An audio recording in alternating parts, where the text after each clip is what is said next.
Australia has been viewed as an outperformer in the global battle against COVID-19, and with justification.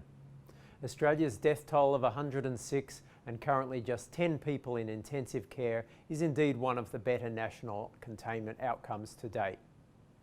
But optimism has cooled notably since Victoria started to record a resurgence in new cases last month. Last week, Victoria announced restrictions on a number of Melbourne suburbs, which accounted for the bulk of the outbreak. This week saw daily totals exceeding even March's highs, prompting the state government to return all of Melbourne to stay-at-home restrictions, albeit not as severe as those imposed on a handful of public housing blocks linked to the outbreak. The obvious economic impact is on Australia's second largest city, with Westpac trimming its Q3 Australian GDP growth forecast from 1.5% to 1.1%. If Melbourne's restrictions are eased after the declared 6 weeks, there will be some bounce back into Q4, but there is also the impact on other states.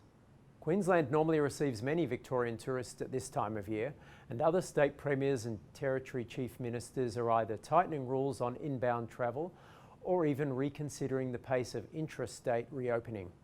Western Australia, for example, is reviewing its reopening plans, which could have seen 60,000 fans at an AFL match in Perth this month.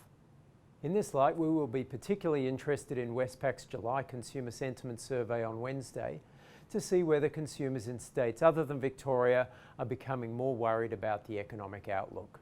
If they are, then this matches the tone of the RBA board at this week's meeting. Governor Lowe said that a global economic recovery is expected to be bumpy.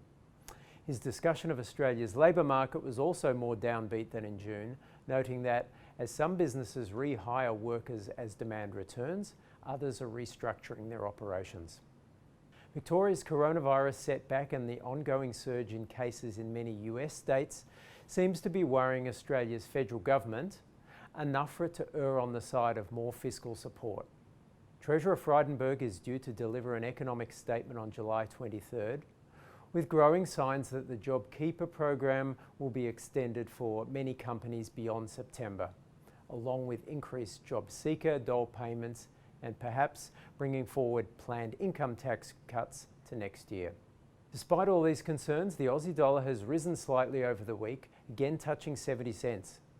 Global equity markets have proven resilient, and outside the US, economic reopening continues in previously hard-hit countries such as Italy and the UK. Moreover, China's stock market has surged 15% in the past 8 days, and commodity prices have rebounded, including iron ore up to $106 per tonne.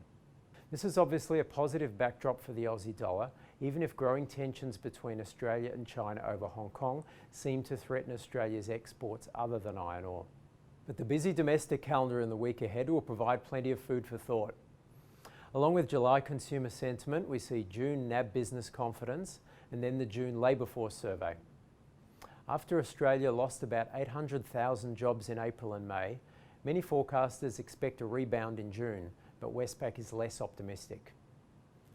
We'll discuss these key data releases when we speak to you next week.